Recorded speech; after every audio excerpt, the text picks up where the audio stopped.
Good morning, students. In this lecture, we are going to discuss the next practical, experiment number 8, and the topic, the aim of the experiment is to study the analgesic activity of the drug using the peripheral method. Peripheral method मतलब कि ऐसा pen stimulus जो होगा वो peripheral से होगा, central से link नहीं होगा। मतलब सेंट्रल से तो लिंक रहता है ये, लेकिन पेरिफेरली इसको इंड्यूस करते हैं, केमिकल का यूज़ करते हैं मेनली, जिसको हम रेदिंग मेथड जिसमें मेनली हम लोग यूज़ करते हैं। रेदिंग मेथड क्या होता है कि जब बहुत ही पेन होने लगता है जब उसके एब्डोमिनल ट्रंक में, पेरिटोनल कैविटी में, जब माइस या रैट को, तो उसमें रिदिंग मूवमेंट शो करता है, ट्विस्टिंग ऑफ ट्रंक या एब्डोमिनल कैविटी को ट्विस्ट करने लगता है। तो उसको हम लोग मेज़र करते हैं इसमें, और फिर कंपेयर करते हैं कंट्रोल को और ड्रग ट्रीटेड को। तो देखेंगे कि ड्रग ट्रीटेड में ये जो मूवमेंट होगा वो कम हो जाएगा। ठीक है, तो देखो आप इसमें एनिमल माइस को मेनली यूज़ या रैट भी यूज़ कर सकते हैं हम लोग। ठीक है, लेकिन आपको एक बात बता दें कि ये जो मेथड है रिदिंग मेथड, इसको गवर्नमेंट ने बैन कर दिया क्योंकि ये बहुत ही पेनफुल स्टिमुलस प्रोड्यूस करता है। एसिटिक एसिड जब एससी या फिर इंट्रापेरिटोनियल जब देते हैं हम लोग, सबक्यूटेनियस या इंट्रापेरिटोनियल 1% वॉल्यूम देते हैं, वॉल्यूम अपन वॉल्यूम, तो उसमें क्या होता है, बहुत ही पेनफुल इन्फ्लेमेटरी रिस्पॉन्स को एसिटिक एसिड स्टार्ट करता है, जिससे क्या होता है कि जो नोसिसेप्टर्स रहते हैं वो बहुत ही ज़्यादा एक्टिवेट हो जाते हैं, और फिर माइस या रैट के जो एब्डोमिनल पार्ट रहता है, पेरिटोनियल पार्ट जो रहता है, बहुत ही ज़्यादा पेन उसको फील होता है। ठीक है, तो इसको आज के टाइम में बैन कर दिया गया है। ठीक है, और इसमें जो हम ड्रग यूज़ करेंगे वो एस्पिरिन यूज़ करेंगे 200 mg पर केजी, जो कि मेनली अपना एनसिड्स है, non steroidal anti inflammatory drugs रहता है इसमें। ठीक है, तो उसको हम लोग इसमें यूज़ करेंगे। तो मेन सेम वही है कि एनाल्जेसिया क्या रहता है, analgesia reduce the awareness to the pain pathway को ब्लॉक कर देना।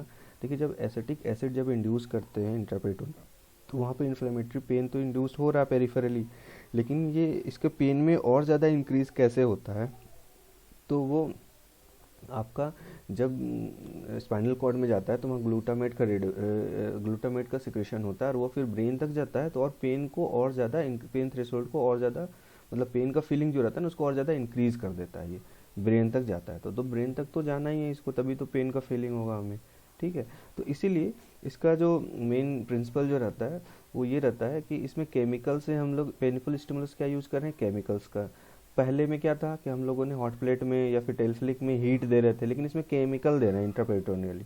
ठीक है, इसमें हम लोग क्या क्या यूज़ कर सकते हैं, फेनाइलक्विनोन को भी यूज़ कर सकते हैं painful stimulus as a chemical, bradykinin का भी यूज़ कर सकते हैं, लेकिन हम लोगों ने इसमें एसिटिक एसिड का यूज़ किया गया है। ठीक है, तो इससे क्या होता है, ये रिदिंग रिस्पॉन्स शो करता है। रिदिंग रिस्पॉन्स क्या होता है कि एब्डोमिनल कॉन्स्ट्रिक्शन, देखो आप ये रिदिंग रिस्पॉन्स शो कर रहा है इसको एसिटिक एसिड देने के बाद।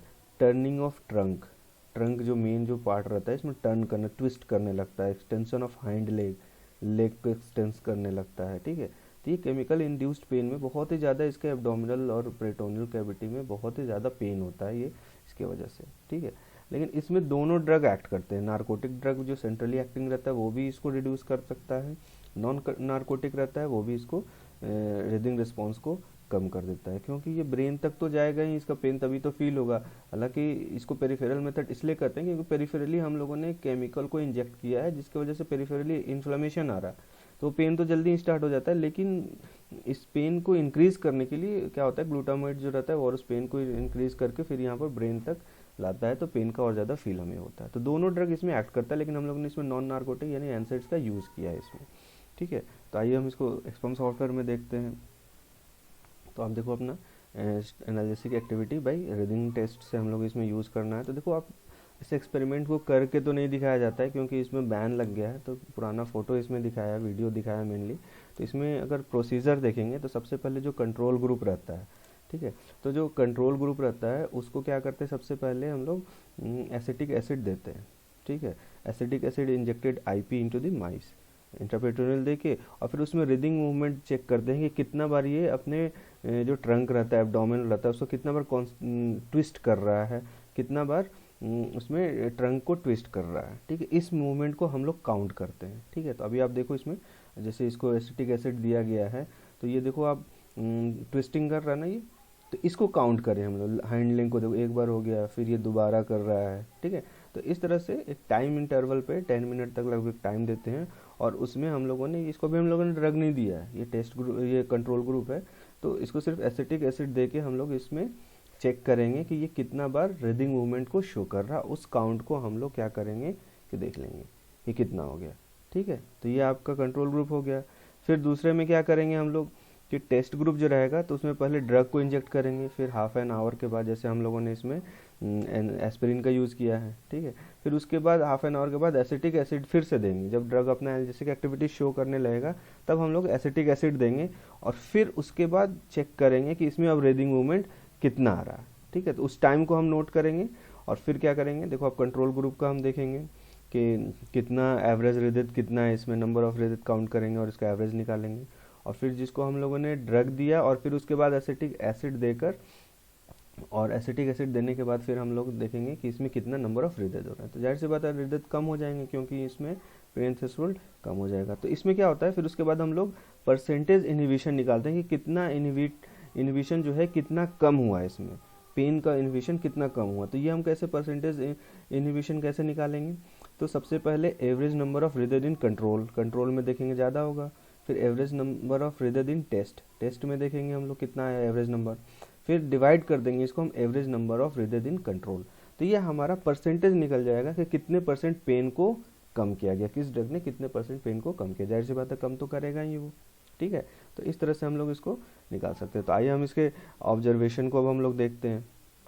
तो ऑब्जर्वेशन में हम लोगों ने ये देखा कि अगर हम दोनों को जो ड्रग ट्रीटेड है और जो कंट्रोल ग्रुप है उन दोनों का अगर हम देखते हैं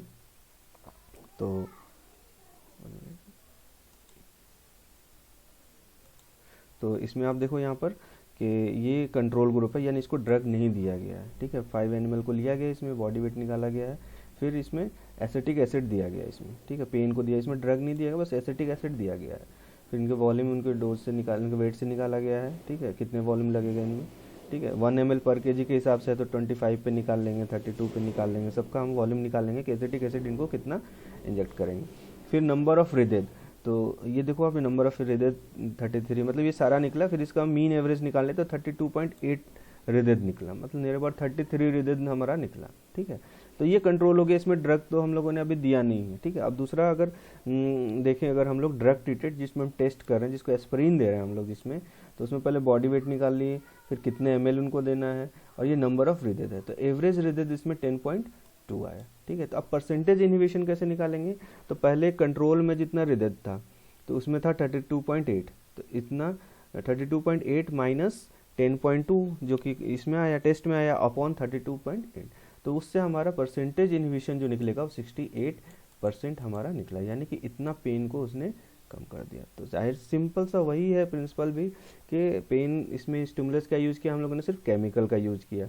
तो केमिकल से यूज़ करने से क्या हुआ कि जो ड्रग ट्रीटेड है, जो एनाल्जेसिक जिनको दिया गया है, उनमें क्या हो रहा है कि रिदित जो है वो कम हो गए हैं। क्यों कम हो गए, क्योंकि इसने क्या किया, एस्पिरिन ने उसके जो पेन पाथवे है उस रिसेप्टर को ही ब्लॉक कर दिया। एस्पिरिन मेनली कैसे एक्ट करता है, साइक्लोऑक्सीजनेज एंजाइम जो रहता है उसको ब्लॉक करके, और इसको पेन को फीलिंग जो रहता है उसको कम कर दिया इसने। तो इस तरह से अगर हम लोग इसका रिजल्ट देखें तो decrease in the number of breathing response in the aspirin treated animal shows that the pain threshold is increased in the aspirin treated animal। मतलब कि एस्पिरिन ने क्या किया कि पेन थ्रेशोल्ड को इंक्रीज कर दिया, पेन थ्रेशोल्ड को इंक्रीज कर दिया यानी अपना एनाल्जेसिक एक्टिविटी को शो कर दिया, इसलिए नंबर ऑफ रिदित जो है इसमें कम हो गए। लेकिन ये जो रिदिंग टेस्ट रहता है इसको बैन कर दिया गया है क्योंकि इससे माइस या रैट को बहुत ही ज़्यादा पेन होता है। ठीक है, थैंक यू।